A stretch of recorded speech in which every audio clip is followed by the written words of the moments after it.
Hello, মাল খালাস হয়নি এখনো? আচ্ছা ঠিক আছে, ওইদিকে 1.5 কোটি টাকা দিয়েছি। হ্যাঁ, ওকে। হ্যাঁ, তুমি ম্যানেজারের সাথে কথা বলে দাও।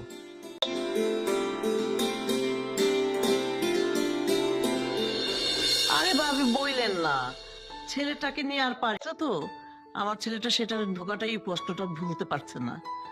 ওকে বলবো আমি এবার যে তোকে বিয়ে করতেই হবে। বিয়ে না, এখানে বস বস। কি মা, কি হলো? বাবারে, অনেক বছর তো হয়ে গেল। ওই মেয়েটার জন্য তুই কত কষ্ট করবি? তুই কেন কষ্ট করবি? আর আমারও তো দেখ, আমার তো বয়স হয়েছে, আমার একটা মানুষের প্রয়োজন হয় না? তুই বিয়েটা করে ফেল বাবা। বাবারে, আমার খুব কষ্ট হয়। আমি আর কয়দিন বাঁচবো বল? আমি মরার আগে নায়নাতপুর দেখতে চাই। আমার একা আর ভালো লাগে না রে বাবা। আর আমি যদি হবে না? আচ্ছা, তুমি ছাড়া আমার কে আছে বলো তো? আর একটা কথা কি জানো মা, আমাকে দিয়ে আর সংসার হবে না। আর ওষুধও খাবো না। আরে মা, তুমি এসব কি বলছো বলো তো? হ্যাঁ, আচ্ছা বাচ্চা আমি কেন করছো? তুমি কি বাচ্চা রয়ে গেছো নাকি? দেখ, কেন না, তুমি ছাড়া এই পৃথিবীতে বেঁচে থাকা আমার পক্ষে সম্ভব না। তাহলে তোর বিয়ের ব্যবস্থাটা করি বাবা। কিন্তু মা, তোর সাথে মানাবে ভালো। আজকে কিন্তু দেখতে যাব, তুই কিন্তু না করতে পারবি না। মা তুমিও যা করো না। আচ্ছা ঠিক আছে। সুন্দর হয়েছে। আপনার যদি কোনো আপত্তি না থাকে, আপনার মেয়েকে আমি আমার ছেলের বউ করে নিয়ে যেতে চাই। কি বলেন বিএন সাহেবা, সৌভাগ্যের কথা। তবে হ্যাঁ বিএন সাহেবা, আমার মেয়ে কিন্তু লাখে একটা।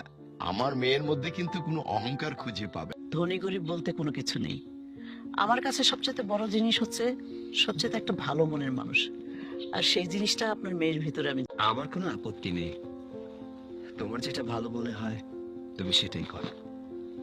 আমার যেটা আপত্তি ছিল সেটা হচ্ছে তোমাকে সম্মান করবে, সংসারটাকে গুছিয়ে রাখবে।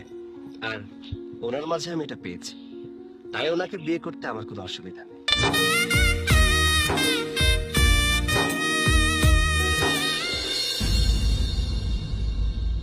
তুমি চলে যাও, চলে যাও, চলে যাও। কি হয়েছে আপনার? চলে যাও। কি হয়েছে? এভাবে চিল্লাচ্ছেন কেন?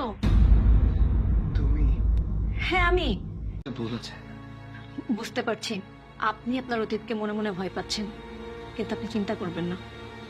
আমি আমার ভালোবাসা দিয়ে যত হবে। তাই যেন হয় বউ, তাই যেন হয়। ঠিক আছে, আপনি এখানে শুয়ে পড়ুন, আমি আপনার মাথায় হাত বুলিয়ে দিচ্ছি।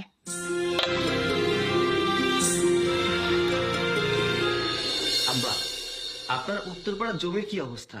ওখানে তো প্রতি ধান ক্ষেত নিয়ে আবার কিসের সমস্যা? আর বলো না, আমার ধান খেতে ওই যে রাসেল ভাই পড়ছে না, পূজার কাছে নিয়ে যাবে। আসলে গ্রামের মানুষ তো, তারা এই বিষয়টা খুব ভালো জানে না।